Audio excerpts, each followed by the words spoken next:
Mako sedang ujian. Tapi, Pak Guru menoleh.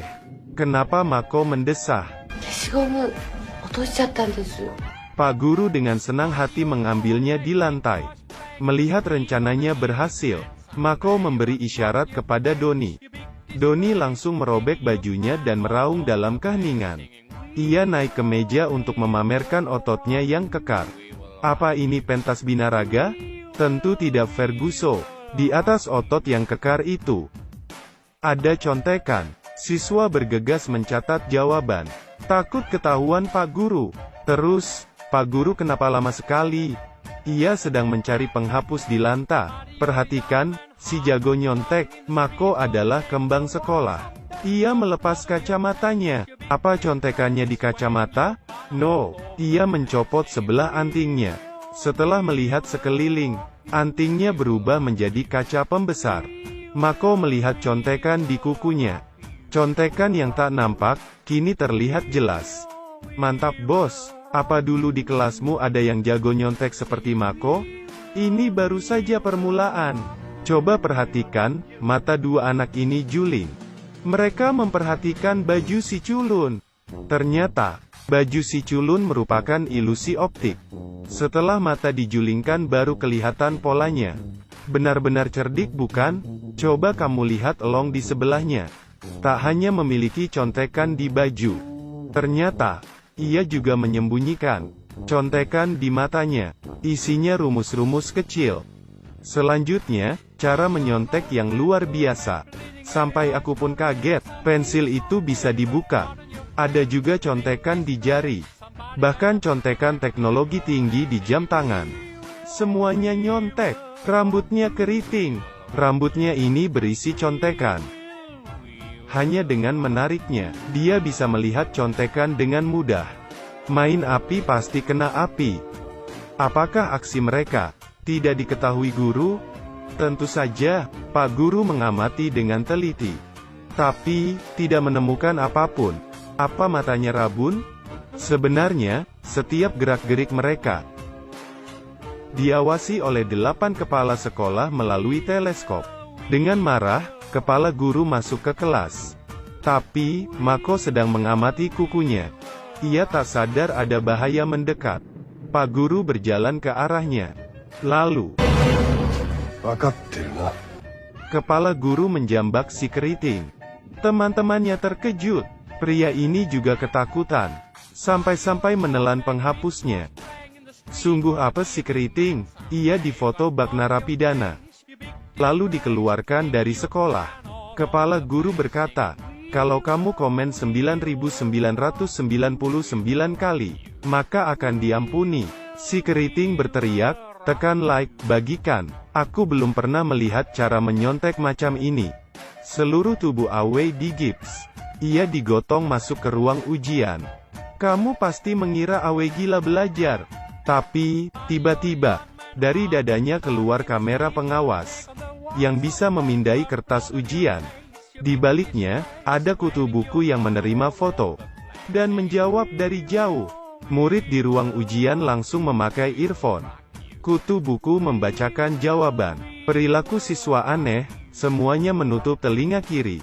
Pengawas sepertinya tidak tahu. Tiba-tiba, pengawas melihatnya.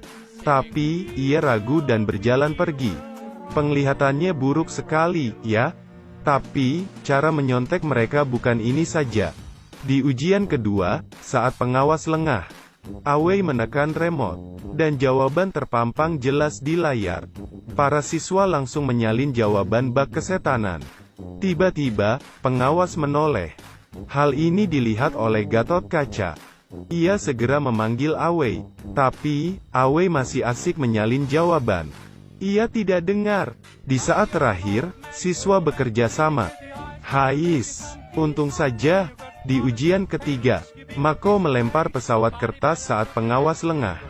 Tiba-tiba, balon jawaban terbang. Kali ini, para siswa kesetanan, saat pengawas mendongak, balon ditarik pergi. Sedangkan di gedung seberang, segerombolan gadis memberi contekan. Dengan membentuk abjad, tahu ada yang salah. Mandor segera membetulkannya. Hampir saja ia pingsan karena kepanasan. Di atas langit masih ada langit. Kepala sekolah tahu mereka menyontek, karena semuanya dapat nilai 100. Ia sangat kesal pada anak-anak malas itu. Demi mencegah mereka menyontek, ia akan mengawasinya sendiri. Satu hari sebelum ulangan, Mako melihat kertas soal ulangan. Ia ingin menghafalnya, tapi kepala sekolah datang. Mako tak berdaya, dan menghancurkan kertas itu. Malamnya, Mako memanggil kawan-kawan. Aku kira mereka akan mencuri kertas soal.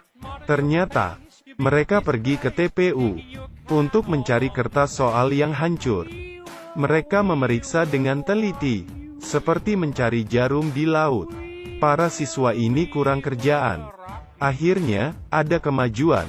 Pak Tua berteriak kegirangan, "Aku menemukannya." Setelah diperiksa, ternyata cincin Frodo. Tidak, aku hanya bercanda. Ia berhasil menggabungkan kertas soal. Si kutu buku bergegas menjawab.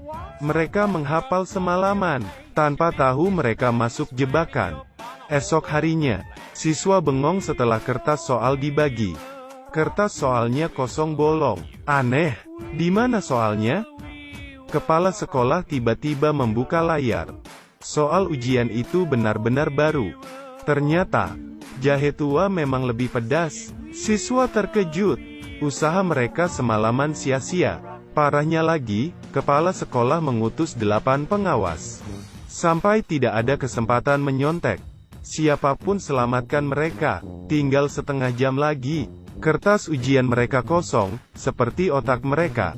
Pengawas dari tadi mules. Mereka memohon izin ke toilet, lalu bergegas meninggalkan ruangan. Rupanya para siswa juga licik.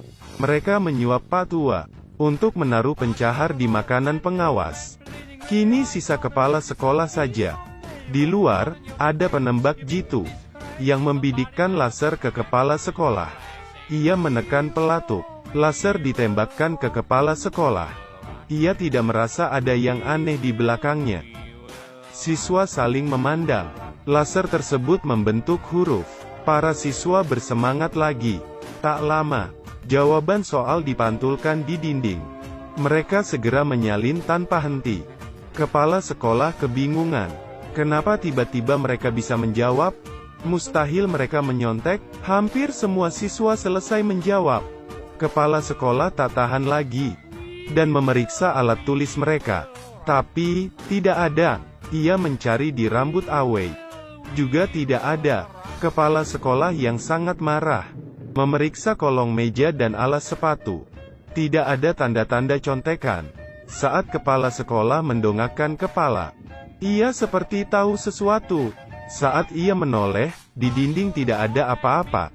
Akhirnya waktu ujian habis. Kepala sekolah yang kesal hanya bisa meminta siswa tinggal di kelas, lalu memeriksa pakaian dan tas mereka. Hasilnya nihil. Hampir saja ia menangis karena kesal. Ia main game untuk menghibur diri, tapi ia menyenggol botol kimia. Hasilnya bisa ditebak. Ia gosong. Sambil mengomel, ia pergi meninggalkan sekolah. Semua siswa berpikir mereka mendapat nilai 100. Tapi, ujian kali ini dianggap hangus. Karena semua jawaban soal nomor 5 salah. Akhirnya, semua siswa tinggal kelas. Film ini adalah hiburan semata. Jangan ditiru. Jangan menyontek kalau tidak mau. Tinggal kelas seperti mereka.